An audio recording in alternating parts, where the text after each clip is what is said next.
Պարոն Բաբայան, Հայաստանի կառավարությունում մի շարք փոփոխություններ տեղի ունեցան, Պաշտպանության նախարար Սեյրան Օհանյանը փոխվեց, նրան փոխարինեց Սերժ Սարգսյանի աշխատակազմի ղեկավար Վիգեն Սարգսյանը, նախ ուզում եմ հասկանալ, թե ինչպես է գնահատում այս փոփոխությունը, ինչու Սերժ Սարգսյանը որոշեց հրաժարվել Սեյրան Օհանյանից։ Ես կոնկրետ չէի կարող ասել ինչի հրաժարվեց, նման պատասխան չունեմ, տեղեկություն չունեմ։ Ես ճիշտ չեմ համարել Սեյրան Օհանյանի ընդհանրապես փոխել է այս փուլում։ Ես գտնում եմ, որ եղած թիմի մեջ ռազմական ավելի գրագետ, ավելի հակված, ավելի շատ իրան եմ ընդունել, քան մնացածին, կապ չունի անձնական հարաբերություն կամ ինչ, ճիշտ համարել եմ, որ ինքնաճիշտ է, բայց ինչի համար է փոխել, ինչ պատճառներ ա ունեցել, անձնական թե այլ, գտի չեմ կարող բացատրեմ, բացատրություն չունեմ դրանից։ Արդյոք սա կապ ունի այդ քառօրյա պատերազմի հետ, ի վերջո բազմաթիվ քննադատություններ հնչեցին հենց նաև բանակի զինված ուժերի հասցեին, գուցե որոշակի կապ կա այստեղ, ինչ եք կարծում։ Չեմ գտնում, չեմ համարում, եթե նման կապ լիներ հենց այն գլխից էլ կփոխեր եմ իրեն գեներալի հետ։ Կարծում եք այստեղ ավելի շատ անձնական ինչ-որ հարցեր են։ Չկարողան ներքին, առանձնական, ռազմավարական, չգիտեմ, ինչ-որ տակտիկական բան ա փոխվում իր կառավարման ավելի շատ նախագահն ինքնա զբաղվելու այդ գործով, քան։ Ինչու որոշումն ա կայացրեց այստեղ փոփոխություն անել, ինչ է փոխվել։ Կախված է ներքին իրանց խնդիրներին, ինչն է խնդիրը, ինչումն է խնդիրը, չեմ կարող ասեմ դա, որովհետև մեր մոտ բաներ ա կատարվում, որ վերլուծության պես կարող բացատրությունը գտնես, ինչի համար արվեց։ Պարոն Բաբայան, նայեք, դուք ասում եք, որ ճիշտ չեք համարում Սեյրան Օհանյանի փոփոխությունը, քանի որ կարծում եք, որ եղած կադրերի մեջ նա լավագույնը կարող էր ղեկավարել պաշտպանական ոլորտը, եւ Սեյրան Օհանյանը փոխարինվեց Վիգեն Սարգսյանով, որը քաղաքացիական անձ է։ Ինչպես եք գնահատում այս փոփոխությունը եւ նաեւ իշխանությունների այն պնդումները, որ քաղաքակիրթ աշխարհում նույնպես պաշտպանության նախարարը քաղաքացիական անձ է եւ Հայաստանում մենք նույնպես պետք է այդ ճանապարհով գնանք։ Առաջինը ես Վիգեն Սարգսյանին չեմ ճանաչում, հետաշփված չկամ, չեմ կարող իր մասին կարծիք ասեմ, ընդհանրապես ինձ նման բնավորություն չունեմ, մեկի մասին եթե չես ճանաչում, կարծիք արտահայտես։ Իսկ երկրորդը, ինչ մնում է քաղաքացիական պաշտոնը, այսօր Հայաստանը պատերազմական վիճակում է։ Դա կարան անեն իրանց թույլ տան այն երկրներում, որտեղ ասենք Ֆրանսիան, Գերմանիան եւ այլ երկրներ, եվրոպական, բայց Հայաստանը չեմ գտնում, որ այսօր ճիշտ բան է քաղաքացիական, բայց նույնիսկ եմ ասում, կախված է արդեն դա այն ռազմավարությունից, որ ընտրվել է, քայլերը կան են պաշտպանության նախարարությունում, մենք կհասկանանք իրոք նույնը ամեն ինչ որ կա մնում է նույնը, թե ինչ-որ բաներ է փոխվում քաղաքական առումով, ասենք գլխավոր շտաբի գործունեությունը, ինչքանով է գլխավոր շտաբը ինքնուրույն գործելու։ Շտաբի պետներ փոխվեց ի դեպ։ Այս փոփոխությունը ճիշտ համարում եք Խաչատուրովի փոփոխությունը Մովսես Հակոբյանը։ Ընդհանրապես Խաչատուրովի ինքը որպես կադր, նորմալ կադր էր, ինքը հրետանավոր էր մասնագիտությամբ, իսկ հրետանավորները լինում են մասշտաբային, շտաբի գործերի ծանոթ էր եւ ռազմավարություն կարար ճիշտ ընտրել, բայց քանի որ արդեն երկար տարի է այդ պաշտոնը զբաղեցնում, ասենք փոխել անվտանգության խորհրդի կառուցումը, միևնույնն է հսկում է այդ կառույցը, ես չեմ գտնում, որ վատ է դա, ճիշտ հակառակը ռոտացիոն գործընթաց է, որ ճիշտ եմ համարում։ Իսկ Մովսես Հակոբյան կտեսնենք, էլի ժամանակը ցույց կտա, ինչքանով է ինքը պատրաստ է պաշտոնին։ Կասկածներ ունեք այս առումով նրա կարողությունների հետ կապված։ Չի ցանկանա նախապես նման բաներ արտահայտ, որովհետև երկար ժամանակ ես չեմ շփվում այդ մարդկանց հետ։ Բայց ճանաչել եք, աշխատել եք։ Ասենք ինքը եղել է իմ մոտ պաշտպանական շրջանի ղեկավար երկար տարիներ մոտ 7-8 տարի իմ ենթակայության տակ այդ պաշտոնն է զբաղեցրել։ Չարշակում, շատ լավ եմ ճանաչում։ Կատնեմ կարողությունները գիտեք նրա։ Իհարկե։ Բայց չեք ուզում դեռևս արտահայտվել։ Չի ցանկանալ, մարդիկ ասում են փոխվել ենք 21-րդ դարում, մենք արդեն զարգացել ենք, ինքը չգիտի, որ մենք շատ ենք առաջ գնացել, նայենք տեսնենք ոնց է զարգացել էլի։ Պարոն Բաբայան, ձեր քաղաքական գործունեությանը դեռ կանդրադառնանք, բայց քանի որ խոսեցինք Սեյրան Օհանյանի մասին, ցանկանում եմ հետևյալ հարցը ձեզ ուղղել։ Հնարավոր է, որ առաջիկայում որոշակի համագործակցություն տեղի ունենա ձեր եւ Սեյրան Օհանյանի միջև, նկատի ունեմ քաղաքական համագործակցություն։ Ընդհանրապես ես քաղաքականությունով չեմ զբաղվում ու որևէ համագործակցության կամ ինչ-որ բաների նպատակ չունեմ։ Ոչ թե Սեյրան Օհանյանի հետ, այլ ընդհանրապես քաղաքական դաշտում։ Ես բազմիցս արտահայտվել եմ, այսօր կարամ նորից գտնել, որ եթե ինչ-որ մի քաղաքական ուժ, որ գաղափարական ընդհանուր հայացքներով ես տեսնեմ, որ դա ինձ ավելի համահունչ է, ես իմ ձայնը կամ իմ շրջապատում կարող եմ հայտարարեմ, որ օգնեք, հնարավորին չափ աջակցեք այդ ուժին։ Բայց քանի որ դեռ քաղաքական դաշտը վերադասավորման փուլում է, այսօր անիմաստ եմ համարում ընդհանրապես դրանից խոսել։ Ես մտադրություն չունեմ, ասենք, ակտիվ մտնել քաղաքականության մեջ։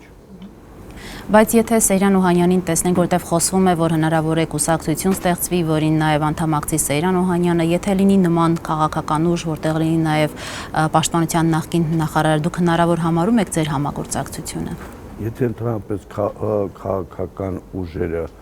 անդիմադիր կոնսոլիդացիայի գնան համախմբում լինի, լուրջ ուժ դառնան, այո հնարավոր է, որ ինչ-որ մեկ աջակցես, բայց եթե դա բաժանված հերթական մի հատ քաղաքական ուժն է ստեղծվում ուղղակի 2.5%, իմաստ չեմ տեսնում։ Լավ, դեռ կանդրադառնանք քաղաքական հնարավոր գործունեությանը, սահմանային խնդիրներին անդրադառնանք, վերջին շրջանում կարծես թե կրկին սրվել է իրավիճակը, զոհ ունեցանք, ադրբեջանական կողմից կոշտ գնահատականներ են հնչեցվում եւ ինչպես արդեն նորանշանակ պաշտպանության նախարար Վիգեն Սարգսյանն էր ասել, այս ամենը նաեւ այն զինատեսակների ցուցադրությունն է, որը տեղի ունեցավ սեպտեմբերի 21-ին, նաեւ Իսկանդերը ներկայացվեց, երևի դուք ինքներդ էլ տեսել եք այս կադրերը, ինչ եք կարծում այդ զինատեսակների ցուցադրությունից հետո կարող ենք ասել, որ ի վերջո հավասարակշռությունը վերականգնվել է, քանի որ ապրիլյան պատերազմից հետո ամենաշատը քննարկվող հարցը հենց դա էր, որ Հայաստանը իր զինատեսակներով զիջում է ադրբեջանական կողմին։ Խնդիրը նա է, որ ընդհանրապես չեմ համարում, որ զինատեսակն է պատճառը, որ Ադրբեջանը նորից ակտիվացել, ավելի շուտ քաղաքական է պատճառը, ընթանում էր բանակցություններ, փորձում էին հասկացնել, որ հարցի լուծման մոտ ենք, եթե հիշում եք իմ վերջի հարցազրույցներում մեկում ես ասել էի, որ Ադրբեջանը չի համաձայնելու անգամ այդ զիջումներին, միջանցքով եւ այլ, 3 կետ էի շեշտել, եւ Ադրբեջանը ես վստահ ասում եմ, որ չի համաձայնվել, չի համաձայնում, նա ուզում է ընդհանրապես Ղարաբաղը, ոչ թե ինչ-որ ազատագրված տարածքներ, այլ Ղարաբաղը հենց բուն ինքը եւ գտնում է, որ ավելի շուտ ինքը դա ստանալու է ռազմական ճանապարհով։ Բայց որ ինքը դրոշակակիր չդառնա, որ անընդհատ ինքը մերժում է, փորձում է բանակցային ընթացքում ինչ-որ պատճառներ գտնելով ու փորձի իր ամբողջականությունը վերականգնման խոսքի տակ եւ այլն եւ այլն։ Եվ այս խնդիրները անընդհատ Ադրբեջանը արծացումը փորձում է բարել։ Ու սրացումը ես այս փուլում, երբ որ արդեն եւ ռուսական կողմը եւ ամերիկացի հայտարարում են, որ մոտ ժամանակներում չեն տեսնում Ղարաբաղի խնդրի լուծումը, Ադրբեջանը եթե նկատում եք սկսում ակտիվանալ, բայց եթե միանգամից սկսի ավելի ուժգին, ոնց որ դա եղավ ասենք 14-ին ամռանը, եղավ ապրիլին 15-ին, մի քիչ ճիշտ չէր լինի։ Ինքը կամաց ուժեղացնել է այդ։ Ավելի սրելու է իրավիճակը սահմանին։ Ճնշումը ավելի է սրելու ու փորձելու է ճնշի։ Սա է խնդիրը քաղաքական, որ Ղարաբաղի հարցը չանտեսվի լարված պահի, իրան համապատասխան ժամկետ է պետք, որ պատրաստվի, ես ժամանակին եւս այդ մտքերն եմ արտահայտել, որ գործարաններ կառուցում, հրթիռներ արտադրելու, արկեր արտադրելու եւ այլն իրաց երկաթուղի խնդիրն են լուծում։ Ադրբեջանը գնում է պատերազմի, մենք պրոստը չենք ուզում դա ճիշտ վերլուծել։ Պատրաստում է լայնամասշտաբ պատերազմական գործողությունների ու երկարատևի։ Խնդիրը նա է, երբ որ ինքը գործարան է դնում, որ արգեր արտադրի կամ հրթիռներ արտադրի, դա խոսում է նրա մասին, որ ինքը վստահ չի իր պարտներներին, որոնք մատակարարում են, ու կարող է ինչ-որ մի փուլում իրանց չմատակարարեն, ինքը փորձում է զենքը գնելով արտադրանքը հրթիռային, արկային եւ այլ, այն ինչ որ պիտի հետագայում մատակարարվի, իր մոտ արտադրվի։ Սա է խնդիրը։ Այսինքն դա անում է պետություն, որ ասել, որ Ադրբեջանը երկիրն է, որ արտադրում է զենք աշխարհով մեկ առևտուր, ուր անի զենքի։ Լուրջ չի, չէ՞։ Ասենք երբ որ նա նման քայլերով առաջ է գնում, ասենք պատրաստվում է երկարատև պատերազմի։ Սա իմ կարծիքն է, կարող է սխալվում եմ։ Արդյոք այն զինատեսակների ցուցադրությունը, որին նաև ականատես եղավ մեր հանրությունը սեպտեմբերի 21-ին, զսպող դերակատարություն չի կարող ունենալ Ադրբեջանի համար, ի վերջո շատ նաև շրջանառվեց Իսկանդերի դերակատարությունը, ինչը ադրբեջանական կողմը կարծես թե չունի։ Ադրբեջանական կողմը չունի, Իսկանդերը դա զենք է, որ ասենց ասենք ավելի ճշգրիտ, ավելի կետային կարող ցանկացած հարված հասցնի։ Ասենք իր ռադիուսում զենքա, որ արագությամբ այդ հրթիռներին դժվար է որսալ։ Ասենք չկա այսօր հակաօդային այն ուժերը, որ ասենք Ադրբեջանում որսան այդ զենքերը, բայց ասենք դա համարեք իր հզորությունը մի հատ ռումբա, 500 կիլոանոց 480 կիլո է ինքը, խփեցիր մի 5-10-20 շենքել Բաքվում փլուզեցիր կամ նավթամուղը պայթեցրիր։ Ադրբեջանը 5 ամիս նավթ չվաճառեց։ Հետո իրանք ունեն նույն նմանատիպ հրթիռներ, ոչ իհարկե Իսկանդեր կոչված, բայց բանը .ու-ա կոչում տարբեր մի 4-5 ձևի ունեն այդ հրթիռներից, որը նույն ձևի կարան իրանք մեր քաղաքների վրա ուղարկեն, մեր ռազմական կետերի վրա ուղարկեն, որ մեծ կորուստներ ենք ունենալու։ Այսինքն, երբ որ ես արտահայտում էի, որ զենքի տեսականինները պետք է մենք հասկանանք ինչ են գնում ինչի համար, կա երկու տարբերակ։ Մենք կարողանում ենք մեզ պաշտպանենք, մեր հասարակությունը, մեր քաղաքները, մեր գյուղերը, ու հետը մեկտեղ ճնշել հակառակորդին, հա։ Երբ որ օկը զա օկ են գնում, ասենք իրանք մեզ կխփեն, մենք իրանք կխփենք, եւ տնտեսապես, եւ բոլոր առումներով մենք չենք կարող նման ձևի վասկի մասնակցենք։ Ընդհանրապես դա հետամնաց երկրներն են նման ձևի կռվում այսօրվա 21-րդ դարում։ Ասենք եթե նայում ենք Իսրայելը կռվում է Պալեստինայի հետ, ասենք ունենում է 2000 զոհ պալեստինյան, հա, Իսրայելը 3 հոգի վիրավոր է տալիս ու դրա համար մեծ շում է գնում, որ խիղճ վիրավորվել։ Այո, առաջարկը դրա մասին է։ Ոչ թե որ մենք պարտվել ենք, հանձնվում ենք, շուտանենք, չէ, մենք կորուստներ չունենանք։ Ադրբեջանում ամեն մի ընտանիքում 7 ու 10-12 երեխա է լինում, բա մեր մոտ ինչ է։ Մենք պատրաստ ենք տասնյակ հազարավոր զոհեր տանք, ինչ-որ խնդիր լուծենք։ Իհարկե ոչ։ Մենք պատրաստ ենք քաղաք գյուղեր ավերակներ դարձնենք, ասենք պահում ենք ինչ-որ մի, չէ իհարկե, բայց վստահ ենք, որ պատերազմ չի լինի։ Ոչ մեկը չի կարող այդ վստահություն։ Չունենք այդ պաշտպանական միջոցները, ի վերջո ապրիլյան պատերազմից հետո ներողություն շատ խոսվեց այն մասին, որ վերջին մի քանի ամիսների ընթացքում ավելի շատ աշխատանք է կատարվել, քան վերջին 20 տարվա ընթացքում պաշտպանական առաջնագծի, հետախուզության, կապի բոլոր այս առումներով կարծես թե լուրջ աշխատանքներ են կատարվել։ Դուք եղել եք սահմանին, հնարավորություն ունեցել եք այցելել կամ տեղեկություններ ունեք, իսկապես արմատական փոփոխություններ տեղի են ունեցել սահմանին։ Խնդիրը ոչ սահմանի խրամատ փորելն է, ոչ սահմանում խրամատը սիրունացնելն է։ Խնդիրը ռազմավարությունն է, ինչ տակտիկային մենք ընդունում։ Դրանից բխող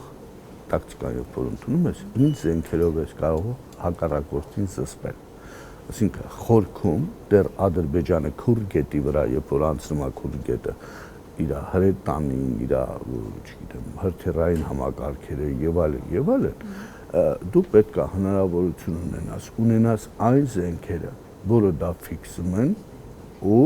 խոցում են։ Հնարավորություն չեն տալիս հակառակորդին ծավալվի ու հարձակման անցնի։ Չունենք այդ զինատեսակները, պարոն Բաբայան։ Եթե ունենանք, այսքան չեմ գորգորա, չէ, վերջով ես որովհետեւ նորից եմ ասում, ոչ քաղաքական, որովհետեւ նպատակ չեմ հետապնդում, երբ որ մի հարցի շուրջ ասում եմ, էսի պետքա ունենանք։ Իմ մտահոգությունն է դա, ինչքանով ես եմ հասկանում։ Աստված դա է սխալվել։ Բայց ինչ որ տեխնիկապես վերազինեցին, չէ՞, կարծես թե նաև այդ գիշերային սարքերը ձեռք բերեցին։ Խորքի տեղաշարժը վերահսկելու կարծես թե հնարավորություններ ստեղծվեցին։ Գիշերային սարքը դուք կրծեր սպան իր ձեռքին տեսնում է հակառակորդը մոտիկանում է։ Ասում է մենք էլ իր զինվորներն ենք, ասում է կրակեք այն ուղղությամբ։ Զինվորը ես եմ, ես տեսնում եմ այդ հակառակորդին։ Սարք ունեմ, չէ, այսինքն այսօր նոր զենքերի վրա ավտոմատների եւ այլ բոլոր այդ սարքերը կա, թե ցերեկային, թե գիշերային եւ այլ ամեն մի զինվոր ինքը տեսնում է իր կետը ու գրակում է։ Բայց խոցողը չի տեսնում։ Խոցողը ոնց կարա տեսնի, եթե ամեն մեկը ձեռքի տակ գնա մեր ավտոմատների վրա նայել ես, տեսել ես, որ դիրքում կանած զինվորին տենց սարքեր կա վրան դրած գիշերային բան նայում է։ Տեսած կաս։ Այ երբ որ տեսնես, ուրեմն մի բան փոխվել է։ Հա, ասենք մի փամփուշտը 8 ցենտ է։ Եթե զինվորը ուղակի կրակում է, չտեսնելով գիշերվա մեջ, ասենք ինչ որ շարժում է, չգիտեմ ինչ, մենք ավելի շատ վնաս ենք կրում, քան եթե մենք մի հատ այդ ավտոմատը գնենք, տանք այդ զինվորին, իր բոլոր սարքերով։ Մենք տարբեր ենք նայում հարցերին, հասկանում եք, քանի որ փորձ չգիտեք, դուք ընդհանրապես այն ինչ-որ հրապարակային տենց շարժում են, գիշերային բաներ են առել, ես ենք արել, ոչ մի բան է։ Այսինքն վիճակը նույնն է, պարոն Բաբայան։ Հա, իհարկե, ինչ որ այդ քարորյա պատերազմից առաջ էր իրավիճակը, նույն վիճակն է։ Կարող է ձեր համար շատ բան փոխվել։ Ասենք 13 թվականին այդ զենքը Ասկանդարը նախագահան Ռուսաստանից խնդրել է ու ստացել է այդ զենքը 13-ին խնդրել են 14-ին արդեն ստեղ ա եղել հետո ասենք այլ լոկալ ապրիլյան դեպքեր են ինչ Ասկանդարը ինչ արեց ինչու չօգտագործվեց ոնց օգտագործվի դու պետք է նույնց եմ ասում պատրաստ եթե դու խփում եք Բաքվի նավթամուղին չգիտեմ քաղաքներին իր էլեկտրոցանցերին ճիշտ հակառակը խփելու է ինքը իրան էլ ունի ուղղակյան Ասկանդար չի ինչ ենք անել ինչով ենք պաշտպանվելու դրանից պատրաստ ենք չէ իմ հենց հարցը նա որ ես առաջարկում եմ առաջերտին դրանից պաշտպանվել որ հակառակորդը չկարողանա քեզ խոցի նոր արդեն խոսել ինչով ենք խփում ուր են խփում եւ ինչ նպատակեր են հետապնդում։ Պարոն Բաբայան, այդքան ռազմական ղեկավարությունը չի գիտակցում, ինչու չի արվում, քանի որ նշում եք, որ տվյալներ ունեք, տեղեկություններ ունեք, որ չի արվում պաշտպանական ոլորտը ուժեղացնելու առումով որևէ քայլ։ Նայեք, ես չգիտեմ գիտակցումա, չգիտակցում, ցանկանան նույնց եմ ասում, մարդկանց ոչ նվաստացնել, ոչ ասել չեն հասկանում կամ հասկանում են, բայց մի բան փաստ է, որ ես վերջի ժամանակների իմ հարցազրույցներում առաջարկել եմ, եթե հարց կա, հանդիպենք, խոսենք, ասենք, ուզում եք բացահայտ հրապարակային, ուզում եք փակ դռների։ Սերժ Սարգսյանին նկատի ունեք։ Չէ, շտաբի, չգիտեմ, նախարարության խնդիրները, եթե ընթերցեք, ես իմ ելույթի մեջ նման բան առաջարկել եմ, ես պատրաստ եմ։ Եթե դուք իրոք այդքան խելոք եք, ոնց որ դուք ասում եք 21-րդ դարում եք արդեն, ես դեռ 20-րդ դարում եմ, հա? Ես կառաջարկեի հավաքվեն մի կես ժամում ինձ հասկացնեն, որ տղա ջան, դու շատ ես հետ մնացել, բայց քանի դեռ դա չի կատարվում, մտածենք հակառակը։ Ինչու չեն ուզում ձեզ լսել, ինչու չեն ուզում ձեզ հանդիպել, պարոն Բաբայան։ Ես արդեն դա չգիտեմ, դա արդեն իմ խնդիրը չի, ես ուղղակի որպես հայ, որպես մարդ, որպես ժամանակին ինչ-որ փորձ ունեցող մարդ պարտավոր եմ արտահայտվել։ Հին խնդիրներ են, անձնական խնդիրներ են։ Ուրեմն մեկի հետ ես անձնական խնդիր չունեմ։ Մանավանդ նրանք, ովքեր իմի ղեկավարում են տարբեր ոլորտներում, ոչ անձնական ունեմ, ոչ էլ տենց ասենք ինչ-որ մի կոնֆլիկտ եմ ունեցել լուրջ։ Ինչու այդ դեպքում Լեռնային Ղարաբաղի պաշտպանության նախկին նախարարին չլսել, նրա մտահոգությունները, նրա առաջարկությունները չլսել, դուք այս հարցը տվել եք ձեզ։ Դուք ինքներդ ձեզ տվել եք, ունեք այդ հարցի պատասխանը։ Ես իմ համար ունեմ։ Հարցը իրանց համար ունեն դրա պատասխանը։ Եվ ո՞րն է։ Թողեք ինձ դա ազնական է։ Լավ, պարոն Բաբայան, ներքաղաքական խնդիրներին անդրադառնանք։ Հուլիսին Սասնածռեր խմբավորումը հարձակում գործեց ՊՊՑ գնդի վրա, խմբում նաև ձեզ հայտնի անձինք կային, ովքեր մասնակցել են Ղարաբաղյան պատերազմին։ Ձեր կարծիքով ինչու նման բան տեղի ունեցավ եւ հատկապես եթե հետևել եք, ապա կտեսնեիք, որ իշխանությունները բավականաչափ զարմացած էին հանրության արձագանքի վրա, որի մի զգալի մասը կարծես թե աջակցեց այս խմբին։ Ընդհանրապես դա ամեն մի մարդ իր մեջ իր այդ իրավիճակից դուրս գալու ելք է փնտրում, բայց դա ցարիահեղականա, որը իմ համար անընդունելի էր, անկեղծ անընդունելի էր, եւ այն ինչ որ արվել է, ես սխալ եմ համարում այդ ձև։ Բայց դա հասարակությանը այդ տղաները, ասենք ոնց պորտկում արեցին, փորձեցին իրանք վրա վերցնել այդ բեռը, ու ինչ որ խնդիր է այդ ձև լուծում ստան, որը որ սխալ էր։ Իսկ ինչու է հասարակությունը աջակցել, որովհետև հասարակությունը արդեն հոգնել է այս ամեն ինչից, ու աջակցել է։ Եվ ես իմ այդ ժամանակ ամսի 19-ին իմ հայտարարության մեջ ես դրա մասին շեշտել եմ, որ չի կարող մի տարվա մեջ 7 անգամ, 3 անգամ անընդհատ փորձենք ձևակերպենք, որ ինչ-որ խումբ փորձել է հեղաշրջում կատարի, ինչ-որ ասենք մինչև այդ մի խումբ ձերբակալված է ինչ, հետո Ժիրայր Սեֆիլյանի 5-6 հոգի ձերբակալեցին, ասին էլի փորձել են հեղաշրջում, հիմա այդ մեկը ասենք մի տարին չլրացած, դա իշխանությունը պետք է ինքը իրեն հարց տա, ես ինչ անում, որ սենց բոլորը արդեն հայազգու տերորիստ են դարել, ուզում են հեղաշրջում անեն, այդ պրոբլեմը տեղ է, ոչ թե այդ տղաների մեջ, ասենք այդ տղաները չի մի ուրիշ խումբ, մի ուրիշ բան անելու, ոչ պետք է խնդիրներ։ Կարծում եք կրկնություններ դեռ կլինեն նման գործողությունների։ Չեմ կարող ես ասեմ կրկնություններ կլինի, չի լինի, որտեղ մարդը արած դա ցանկացած բան ինչ-որ որոշում կայացնի, ինչ-որ քայլեր լինի, բայց եթե տնտեսական քաղաքական խնդիրներ չի լուծվում, ասենք նենց լճացված պահում է, իհարկե նման դեպքեր լինելու է։ Պարոն Բաբայան, տարածքների վերադարձի հետ կապ ուներ այս հարձակումը, ինչ եք կարծում։ Ի վերջո, մինչև այս իրադարձությունները բավական ինտենսիվ գնում էին այդ տարածքների վերադարձման մասին խոսակցությունները, իշխանության նաև իշխանական շրջանակներից падգամավորները նույնիսկ չէին բացառում նման հնարավորությունը եւ դրանից հետո անմիջապես տեղի ունեցավ այդ ՊՊՑ գնդի վրա հարձակումը։ Ինչ որ կապ տեսնում եք դուք այստեղ թե ոչ։ Ի վերջո նրանք էլ այդ խմբի տղաներն էլ խոսեցին, որ իրենց համար անընդունելի է տարածքների վերադարձ։ Ես ընդհանրապես համարում եմ, որ դա խառը թե տարածքների խնդիր, թե ստեղծված իրավիճակ, թե տնտեսական եւ այլ շատ հարցեր կա իր մեջ պարունակող, հա, ասենք կոնկրետ ասել դա մենակ պատճառը տարածքներն է, չի ասի։ Բայց իհարկե ամեն ինչն կապ ուներ։ Այդ բաղադրիչն էլ է։ Նաեւ տարածքների վերադարձի հարցը։ Եվ կարող ենք ասել, որ կանխարգելիչ դերակատարություն ունեցավ այդ հարձակումը ինչ որ առումով։ Չէ, ընդհանրապես չէ, ես դա տես չեմ համարում, ես փորձեմ մի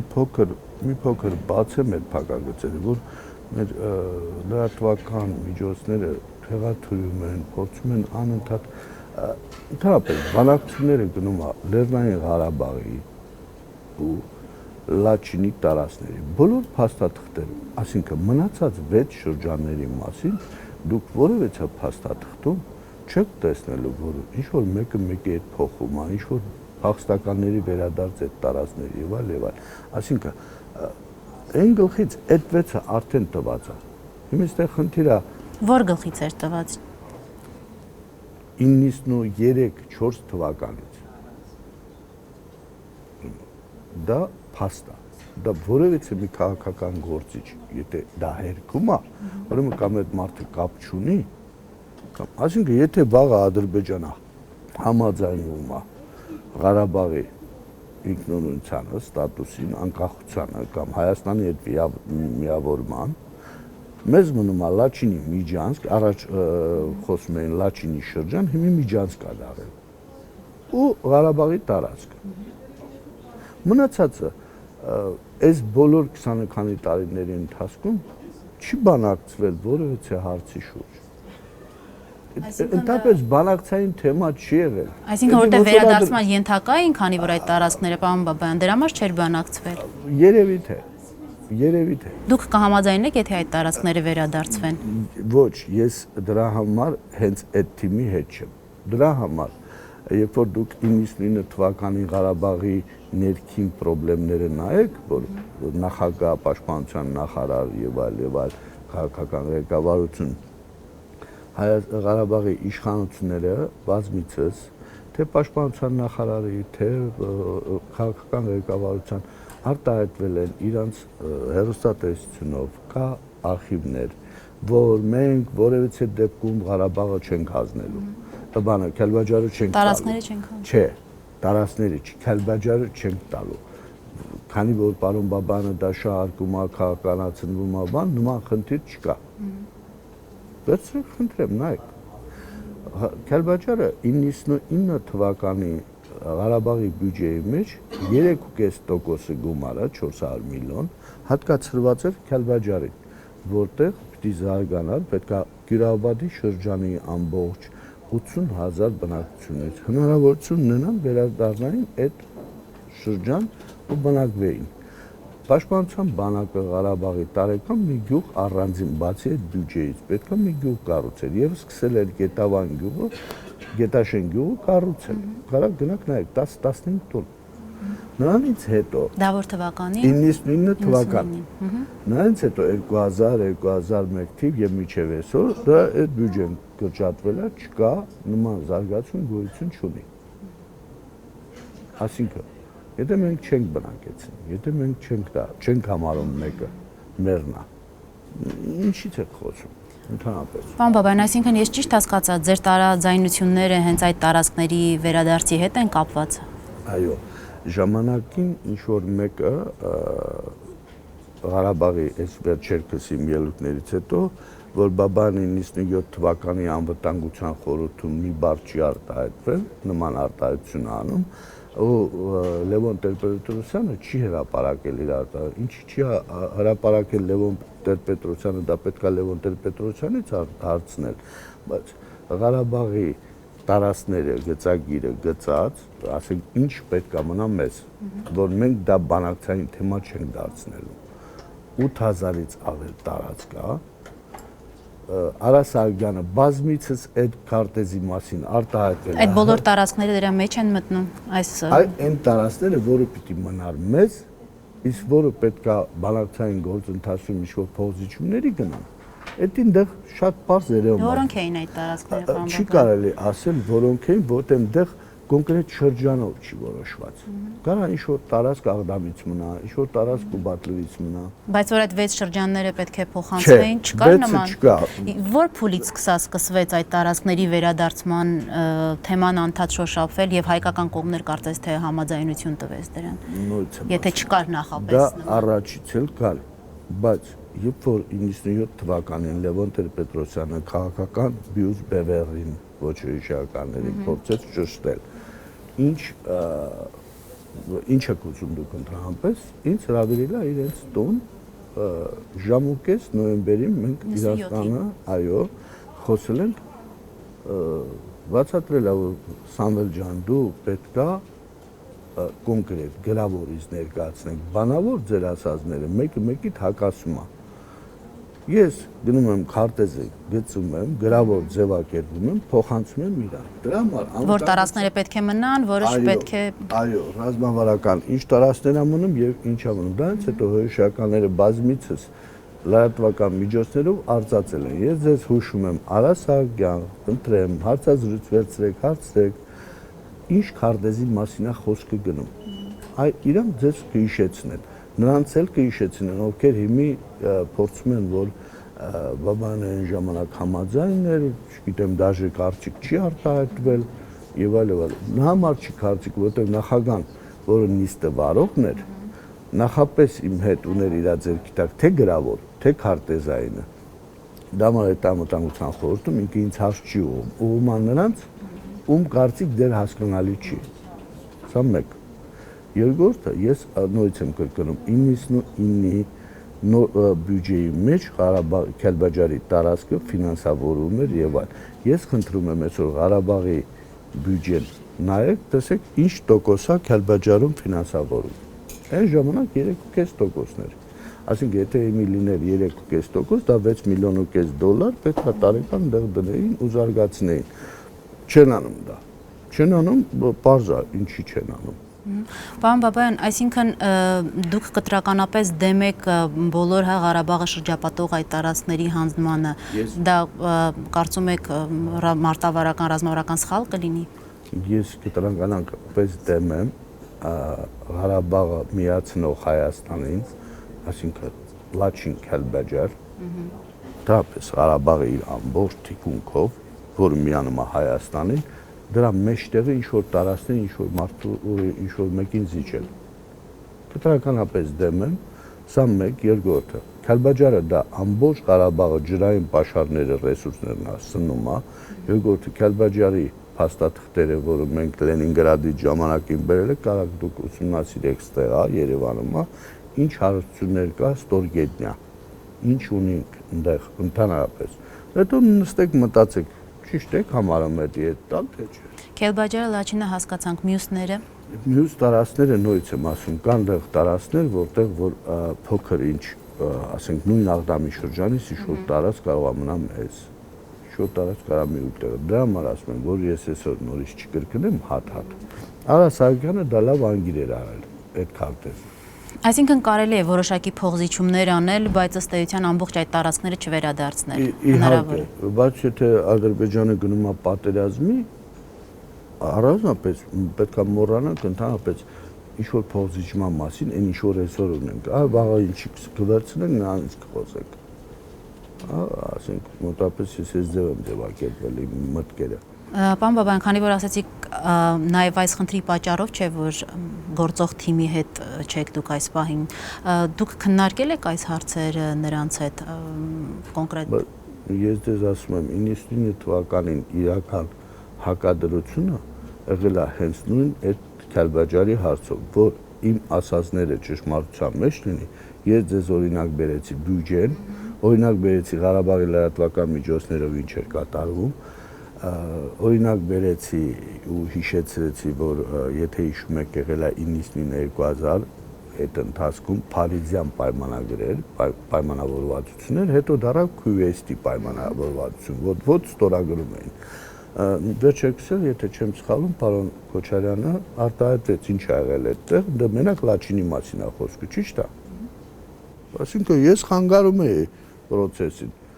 Հիմի դա անուն կդնեն, հիմի քաղաքական, թե չքաղաքական են ժամանակել էին ասում, ոչ դա քաղաքական չի, ինքը իր ամբիցիան, ինքը ուզում է չգիտեմ ինչ-որ պաշտոններ, իրականության չի համապատասխանում, փաստը սա է։ Իսկ նրանք ասում են, ովքեր որ կույր են ու մոռացել են իրենց պատմությունը, չեն ուզում հիշել։ Ես փաստերով եմ օրինակ վերում։ Ասում եմ, խնդրեմ, ասեք, քանի տոկոս ձեր բյուջեի այսօր Քելբաջարում բնակչության հաստատելու համար փող եք ծախսում։ Ժամանակին 99 թվականի իրանց բյուջեն եղել է 3.5%։ Երկրորդը, երբ որ ասում եք Լևոն Տեր-Պետրոսյանի ժամանակ 98-ին բերած ընդհանուր պետությանը, ես համաձայն չէի եւ 3 կետ ավելացրել ենք, որ մենք համաձայն չենք այս 3 մասերի, որտեղ այնտեղ հնարավորություն էր տալիս ընդհանուր պետություն, ոչ թե արդեն, ասինքն ազատ է դու բանակցային գործընթացով ուզակ Շահումյանը փոխարիներ Քելբաջարով։ Առաջի փաստաթուղթն է, որտեղ Շահումյանը կա ընդգրկված, вообще բառով գրվում է, որտեղ շրջան ունեինք։ Եվ այլ, ասենք լայն հնարավորություն է տալիս բանակցային գործընթացի։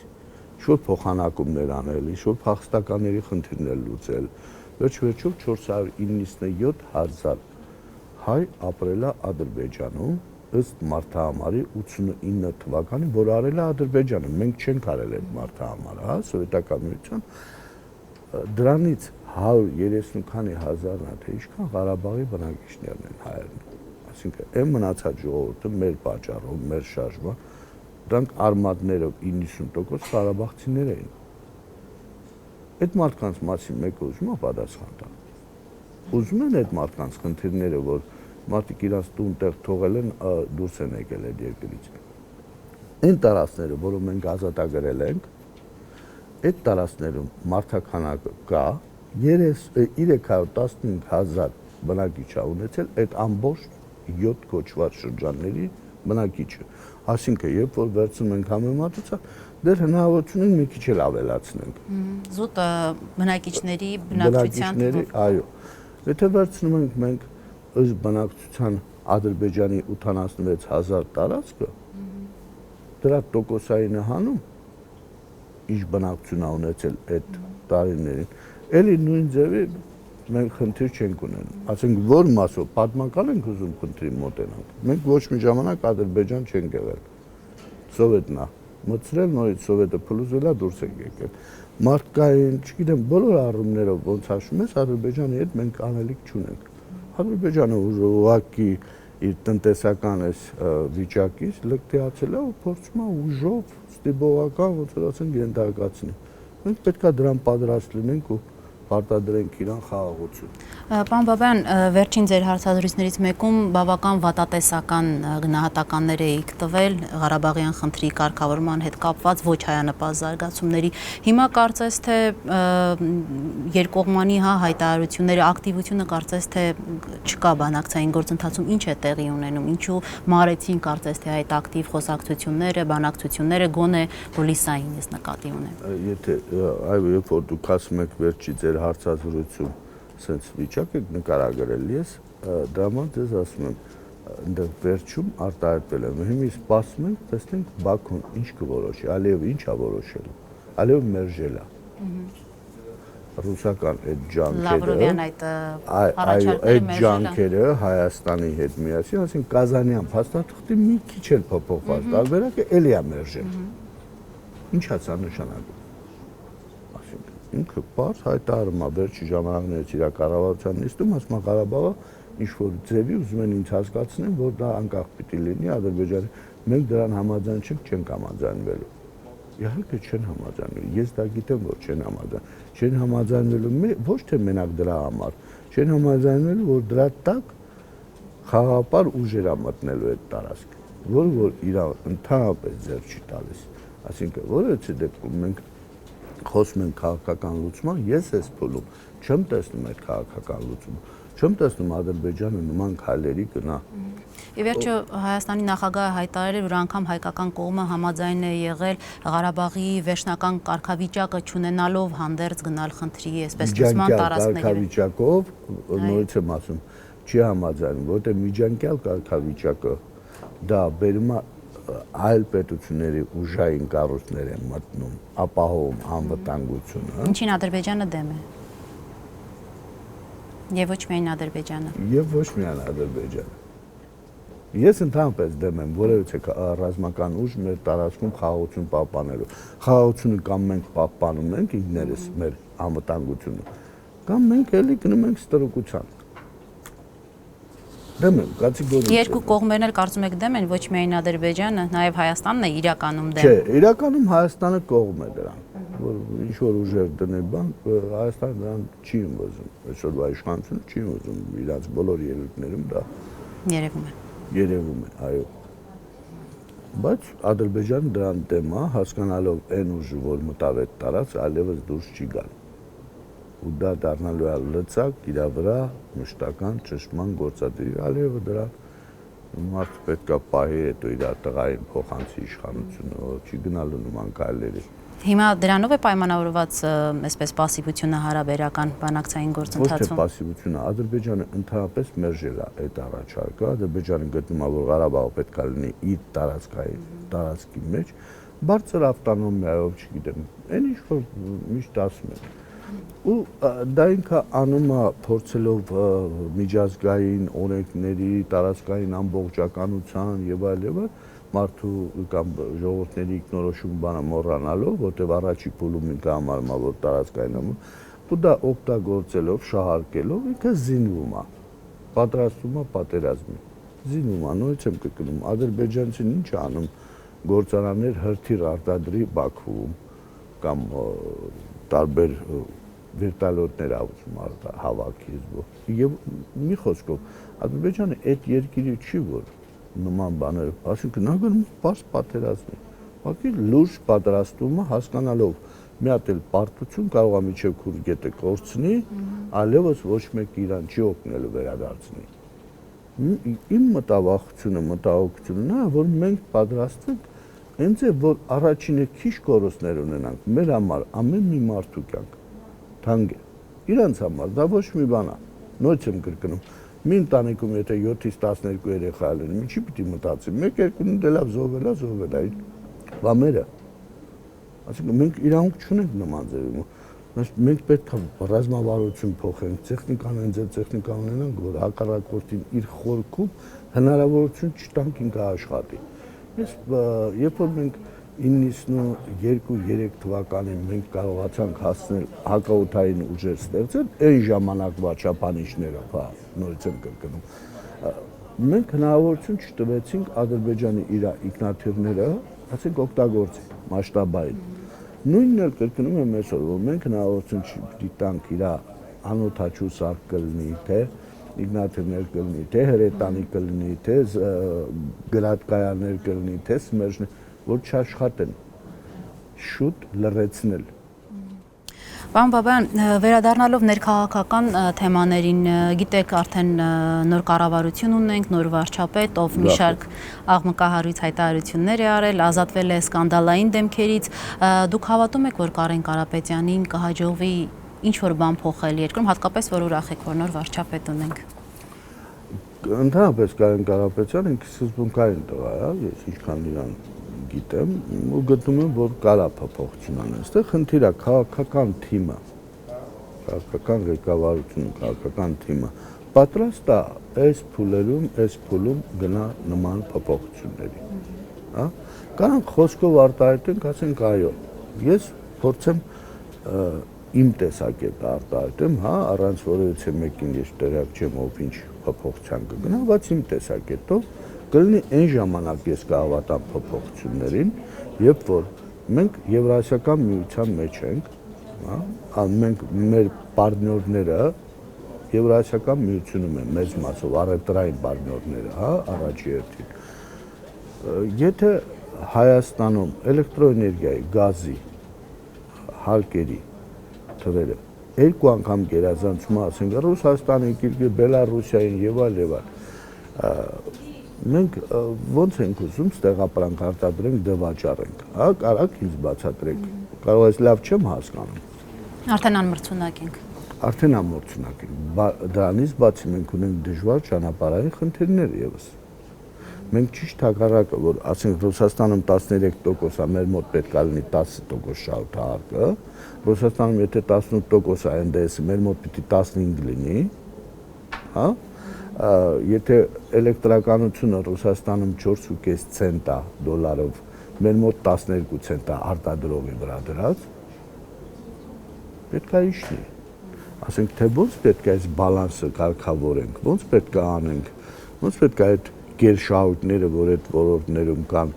փորձեն կարգավորեն իրանք իրանց մեջ խնդիրները։ Սա լուրջ խնդիրներ է։ Այ այս քայլերը անելուց հետո եւ դատական համակարգը տնտեսական մանավանդ դատարանը որ լինի ինքնուրույն առանց զանգի հարց լուծի այլ օրենքի շրջանակում դες կհամարեմ որ Կարեն Կարապետյանը փայլուն գնացել է ռեֆորմներից առաջի փուլը առաջ երկրորդը կա նորմատիվային ակտ երբ որ մենք խոսում ենք կոռուպցիայի ինչի են սա բանի մեղրի փետակի պես ձգվում դեպի այդ կառավարությունը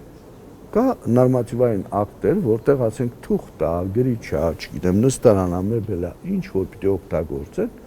ուռացված թվեր է գրած։ Գնումներ, պետական գնումներ նկատի ունենք։ Ցանկացած նորմալ երկրում 30-ից 35%-ի բյուջեի սպասարկում է ընդհանրապես ապարատը իր ծախսային մասով։ Մեր մոտ, չգիտեմ, ինչի է 60% հասնում։ Ես ինչ նորմատիվ նորովեր, այդ նորմատիվները պետք է փոխ, երբ որ ասում են կրճատել, բան եւ այլ։ Հիմա կրճատումներ է անում Կարեն Կարապետյանը նկարծես թե պոակների, ծիգերի հետ կապված։ Բայց Կարեն Կարապետյանը միջով չփոխի ամբողջ նորմատիվային ակտերը, ոչ մի բան չի։ Պարոն Բաբայան, իրեն այդ ազատությունները տրվել են, որ այո գնա եւ փոխի ինչ կարող է։ Ձեզ ասացի, ես իրան գիտեմ շատ խելոք, նորմալ, պարտքեշտ մարդ, որ իրոք թասիբ ունի ու եթե վիզը դնմատակը գնալու է, բայց քաղաքական ընդհանուր թիմը հանրապետականը ղեկավարի հետ միասին տվել են արդյոք այդ հնարավորությունը, ունի այդ տղան այդ հնարավորություն, ես չգիտեմ, չեմ կարող ասել, կարող է խոսքով արտահայտեն ու չի ասելու, չեն տվել, ինչ վերաբերում է կադրերը փոխեցին, նույնիսկ կարելի է վատ կադրով ճիպոտը ձեռի նույն կարեն աշխատացնի այդ վատ կադրին, բայց եթե ունի այս քայլերը անելու հնարավորություն։ Այսինքն Հովիկ Աբրահամյանն է շատերը հիմա այդ հարցն են տալիս, ինչ չէր կարողանում անել, որ պետք է ընտրություններից մի քանի ամիս առաջ փոխել եւ Կարեն Կարապետյանին բերել։ Գիտեք, ես չէի ցանկանա, ես Հովիկ Աբրահամյանի հետ ծանոթ չեմ, կյանքում հանդիպած չկամ, խոսած չկամ, տենց մոտիկից գաղափարական ինչ-որ տնտեսական կամ քաղաքական որոշ խոսակցություն չեմ ունեցել, դա համար չի ցանկանա կարծիք արտահայտի, ինչի կամ չեն արել, ինչի չեն արել։ Այսինքն նախընտրական ինչ-որ այստեղ process-ներ չեք տեսնում նաև ապրիլին տեղի ունենալիք ընտրություններին ընդառաջ, 2017-ի ընտրություններին ընդառաջ։ Իհարկե, ընդհանրապես հանրապետականի այս վերջի ժամանակին անվստահությունը ժողովրդի կողմից, սա էլ ունի իր խնդիրը, փոխում է իմիջը թիմի եւ այլ, ես գտնում եմ, որ հոկտեմբերի վերջին հանրապետականի կուսակցական համաժողովի ժամանակ մեծ փոփոխություն կլինի իրանց վերնախավում եւ Կարեն Կարապետյանը այնտեղ եւ այն թիմը, որ հավաքում է, ասենք դեմքեր կփոխվեն։ Կարծում եք հանրապետական է դառնալու Կարեն Կարապետյանը։ Կարեն Կարապետյանը հանրապետականն էլ կար, որտեղ եթե հիշում եք բանի քաղաքապետարանի ընտրություններում ինքը այն ժամանակ որպես ավականի երկրորդ համարն էր։ Բայց կուսակցական էր։ Դե չես կարող ասես իհարկե երևի չեմ գտնում որ կուսակցական։ Բայց կարծում եք կուսակցությունում նա առաջիկայում ղեկավար պաշտոն է ստանալու։ Կարող է ամեն ինչով։ Կարող է պարոն նախագահան տա իրան առաջի տեղը։ Սերժ Սարգսյանը հրաժարվի կուսակցության նախագահի պաշտոնից։ Կարող է։ Չեք բացառում։ Չեմ բացառում։ Մեր երկրում ոչինչ չի կարելի։ Ինչու դրանով ինչ հարց է լուծվելու, եթե հրաժարվում է կուսակցության նախագահը։ Եթե նախագահան այն ինչ որ արտահայտվում է, որ ինքը հեռանալու է, ասենք, որովհետեւ պետական պաշտոն չի զբաղեցնելու, Կարեն Կարապետյանին բերելա, չեմ գտնում որ Կարեն Կարապետյանը եկել է 6 ամսով ղեկավարի։ Եկել է լուրջ փոփոխություն անելու եւ նախագահան իր ելույթներից մեկում հայտարարում է, որ այ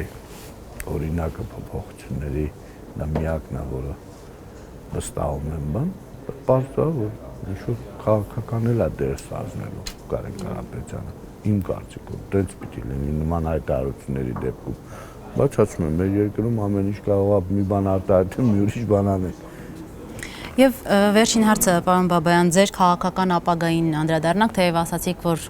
դեռևս այդպես ցանկություն չունեք ակտիվ քաղաքականություն մտնելու, բայց ամեն դեպքում մի քանի ամսից խորհրդարանական ընտրություններ են, որոնք վճռելու են նաև երկրի ապագան, իշխանության ապագան, նախագահական ընտրություններ այլևս չենք ունենալու փոփոխված սահմանադրության համաձայն։ Ի վերջո ձեզ կտեսնենք ակտիվ քաղաքականության մեջ, ինչ որ փոփոխություն կարող է տեղի ունենալ այս մի քանի ամիսների ընթացքում։ Նորից եմ կրկնում, եթե քաղաքական դաշտը ընդհանրապես ընդդիմադիր կոչված ուժերը կարողանան համախմբվեն լուրջ թիմ դառնան, իհարկե չի բացառում, որ ինչ-որ դրանցից մեկին Որ ուժերն են դրանք, պարոն Բաբայան։ Աջակցենք։ Ես տեսնում եք դաշտում կան այդպիսի ուժեր, որոնք կարող են համախմբվել եւ այդ համախմբման մեջ նաեւ դուք ձեզ եք տեսնում։ Չէ, ես այդ համախմբման մեջ ամեն դեպքում ինչ չեմ տեսնում, հա։ Բայց եթե լինեն ուժեր ու Հայաստանը գնում է պարլամենտական երկրի ու մենք պետքա լուրջ ընդդիմություն ունենանք, նորմալ առողջ ուժերը պետքա օգնեն այդ ուժերին, որ լուրջ թիմ դառնան։ Օգնել ինչով կօգնեք, օրինակ դուք, եթե տեսնեք առողջ ուժ, ինչով եք պատրաստ օգնել։ Ինչով հնարավոր է, ինչ որ ինձանից կախված կլինի, ես կփորձեմ աջակցել, որ փորձենք մենք ունենանք ալտերնատիվ ուժ, որը որ իրոք լուրջ պայքարի մեջ լինի եւ իշխանությունը իրան այդքան ազատ չպայի, ասի ինչքան ուզեմ այնքան խփելու եմ։ բայց քանի որ մեր հասարակության մեջ քաղաքական դաշտում 70-80 կուսակցություն են բացել, ամեն մեկը ուզում է ու չեն ուզում հալա համախմբեն, ես չի կարա հիմի ուղղակի ասեմ, հա, ես այսինչ ուժին կօգնեմ կամ մյուսին կօգնեմ, չի ցանկանա նման արտահայտություն անել, եւս մի երկու ամիս իմ կարծիքով բարձ կլինի քաղաքական դա։ Այո, սպասողական ավելի շուտ։ Տեսնենք ինչ ուժեր ում հետ են համախմբվում, ինչ գաղափարների շուրջ են համախմբվում, ասենք ազգայնական, չգիտեմ, աճ, կենտրոն, ցախ, ինչ ուժեր են, իրանք գոնե իրանք գաղափարախոսությունը ինչ է, դեպի ուր են։ Նայեք, Վարդան Օսկանյանը նոր կուսակցություն ստեղծեց համախմբումը, Գագիկ Ծառուկյանի վերադարձի արդեն հնարավորության մասին են խոսում կուսակիցները, քաղաքականություն, այս ամենը ի վերջո հնարավոր է ինչ-որ համախմբման գա եւ հաջորդ հարցը, դուք հնարավոր համարում եք, որ առաջիկայում քաղաքականապես ակտիվանա նաեւ Ռոբերտ Քոչարյանը։ Նայեք, նման հարցերի դեպքում ասում եմ կարող է Գագիկ Ծառուկյանը գա, կարող է համախմբեն, կարող է այսինչ, որ այդ բոլոր կարողների վրա ես չեմ կարող իրաց տեղը մտածեմ, կարող է գան թե չգան։ Դա համար ձեզ խնդրեցի, որ մի երկու ամիս էլ որ սպասենք, էլ կարողան չի լինելու, բարձ է լինելու եւ ես կարողանալու եմ հստակ ձևակերպ ես ինչ դեր կարող եմ խաղալ։ Քոչարյանի վերադարձը հնարավոր համարում եք։ Ես ոչինչ չեմ բացառում։ Հանդիպել եք վերջին շրջանում նրա հետ։ Այո, մի անգամ հանդիպել եմ։ Վերջին ամիսներին նկատի ունեք։ Խոսել եք քաղաքական համագործակցության ակտիվության։ Հարցերի շուրջ են խոսել։ Տարբեր հարցերի շուրջ են խոսել, որ հանդիպում ենք։ Նա չբացառեց քաղաքականություն իր վերադարձը։